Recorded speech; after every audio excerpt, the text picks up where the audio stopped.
भोपाल से प्रस्तुत हैं प्रादेशिक समाचार। नमस्कार, समाचारों के साथ मैं जितेंद्र रघुवंशी। पहले मुख्य समाचार। जो बाइडेन होंगे अमेरिका के अगले राष्ट्रपति। भारतीय मूल की कमला हैरिस बनेंगी उपराष्ट्रपति। प्रधानमंत्री नरेंद्र मोदी ने दी बधाई। केंद्र सरकार की मदद से खाद्य सामग्री की जांच के लिए इंदौर, ग्वालियर और जबलपुर में बनेंगी 3 नई प्रयोगशालाएं।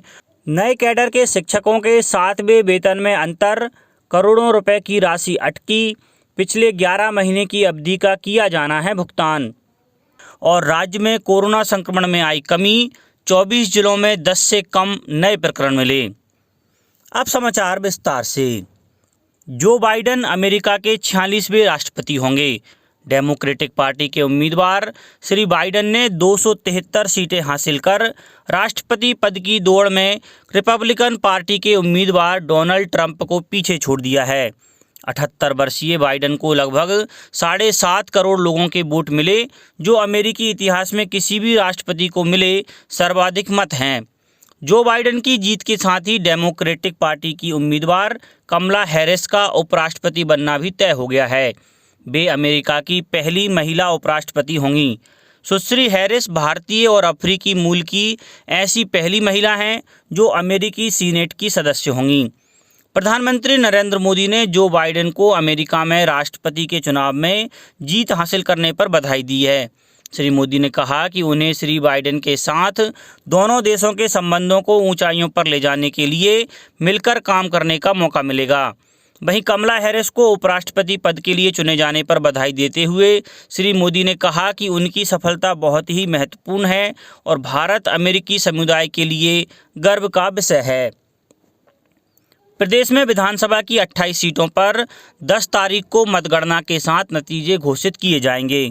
इस बीच विभिन्न समाचार चैनलों द्वारा जारी किए गए एग्जिट पोल में भाजपा को बढ़त मिलती दिख रही है। इनमें भाजपा को प्रदेश की 28 सीटों में से 16 से 18 सीटें मिलने की संभावना जताई जा रही है, जबकि कांग्रेस के खाते में 10 से 12 सीटें जा सकती हैं। एग्जिट पोल के नतीजों से भाजपा में जहां उत्साह देखने को मिल रहा है, तो वहीं कांग्रेस इसे नकार रही है। वहीं 28 सीटों पर मतगणना की तैयारियां करीब करीब पूरी कर ली गई हैं। मंदसौर की सुभाषरा सीट से सामान्य प्रेक्षक टी बाबूराव नायडू द्वारा कल मतगणना कक्ष का निरीक्षण किया गया। वहीं खंडवा जिले की मानधाता सीट पर मतगणना संबंधी प्रशिक्षण कल संपन्न हुआ। शिवपुरी में कलेक्टर और पुलिस अधीक्षक ने आगामी मंगलवार को होने वाली मतगणना की तैयारियों का जायजा लिया। आगरमालवा में भी जिला निर्वाचन अधिकारी और पुलिस अधीक्षक ने मतगणना स्थल का दौरा कर व्यवस्थाओं को लेकर जरूरी दिशा निर्देश दिए।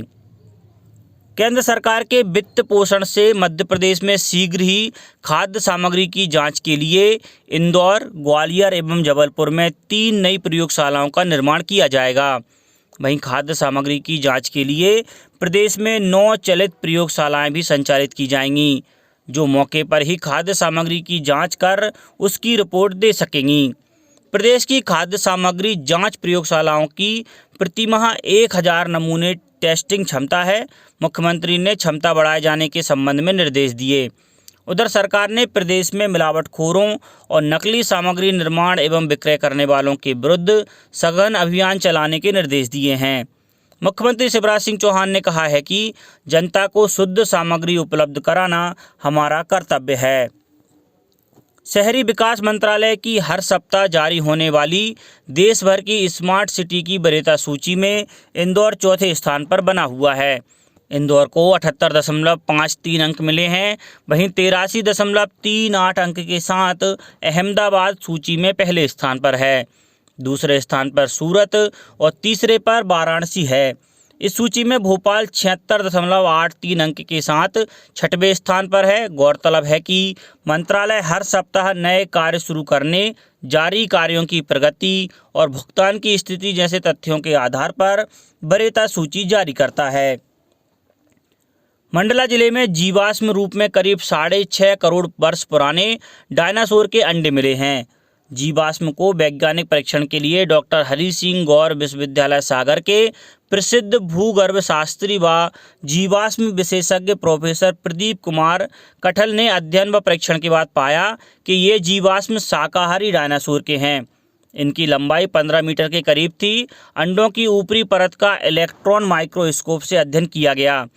जिले के जीवाश्म विशेषज्ञ प्रशांत श्रीवास्तव की यह नई खोज है, जिनकी वजह से ये उपलब्धि मंडला जिले को मिली है। उन्होंने बताया कि अब इस खोज से अब नए अनुसंधान के रास्ते खुल गए हैं। इससे यह तय हो गया है कि नर्मदा घाटी में डायनासोर विचरण करते थे। अध्यापक भले ही शिक्षक बन गए हों, लेकिन उनकी मुसीबत कम नहीं हो पा रही हैं। अध्यापक संवर्ग से राज्य शिक्षा सेवा कैडर में शामिल हुए कई शिक्षकों के 7वें वेतन की अंतर की करोड़ों रुपए की राशि अटक गई है। ये शिक्षक इसके लिए कई महीनों से परेशान हो रहे हैं। अब उन्होंने विभागीय अधिकारियों से एक बार फिर यह राशि जल्द दिलाने की मांग कर डाली। नए कैडर में शामिल हुए इन शिक्षकों को अक्टूबर 2019 से 7वें वेतन का नकद भुगतान किया गया। कई अध्यापकों की एक कैडर में नियुक्ति के आदेश बाद में जारी हुए थे। इन्हें इस परेशानी का सामना करना पड़ रहा है। राजधानी के कई संकुलों के स्कूलों में पदस्थ इन शिक्षकों को यह राशि अब तक नहीं मिल सकी। इस वजह से ऐसे एक शिक्षक को 70,000 रुपये का नुकसान हो रहा है।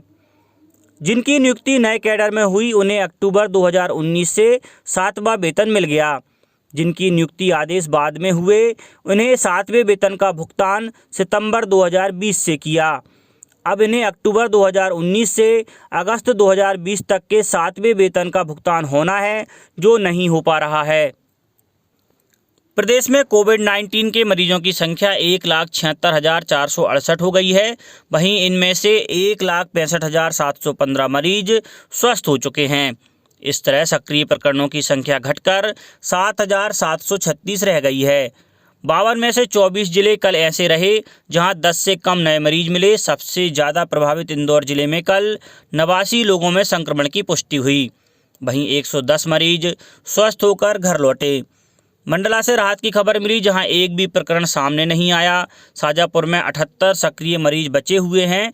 नीमच में 216 नमूनों की रिपोर्ट में 4 पॉजिटिव पाए गए हैं। शिवपुर में 6, अशोकनगर में 9, मंदसौर में 12, पन्ना में 1, ग्वालियर में 95, सतना में 17 नए प्रकरण मिले हैं। उधर खरगोन में कलेक्टर अनुग्रह पी ने मोराल ओवरसीज कंपनी के निरीक्षण के दौरान सभी मजदूरों को मास्क युक्त और पूरी तरह सैनिटाइज प्रक्रिया का पालन करने की सराहना की। उज्जैन स्थित वाल्मीकि धाम के पीठाधीश्वर संत उमेश नाथ महाराज ने प्रधानमंत्री द्वारा शुरू किए गए जन आंदोलन में सहभागिता करते हुए लोगों से कोरोना से बचाव के लिए मास्क पहनने, बार बार हाथ धोने और 2 गज की दूरी का पालन करने की अपील की है। तकनीकी शिक्षा विभाग द्वारा प्रदेश के शासकीय और निजी ITI में रिक्त 10,149 सीटों पर पुनः प्रवेश प्रक्रिया प्रारंभ की गई है। अब आवेदक MP ऑनलाइन के जरिए 15 नवंबर तक रजिस्ट्रेशन, त्रुटि सुधार, नवीन चॉइस फिलिंग एवं इच्छित संस्थाओं तथा व्यवसायों की प्राथमिकता क्रम का चयन कर सकते हैं।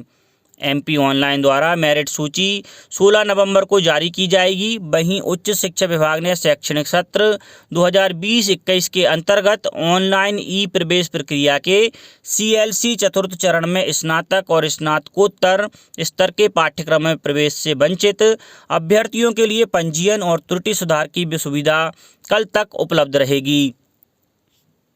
आत्मनिर्भर भारत अभियान के तहत कोरोना काल में अपने अस्तित्व को लेकर जूझ रहे महेश्वर के बुनकरों की मदद के लिए अब देवी अहिल्याबाई होलकर अंतर्राष्ट्रीय एयरपोर्ट प्रबंधन आगे आया है।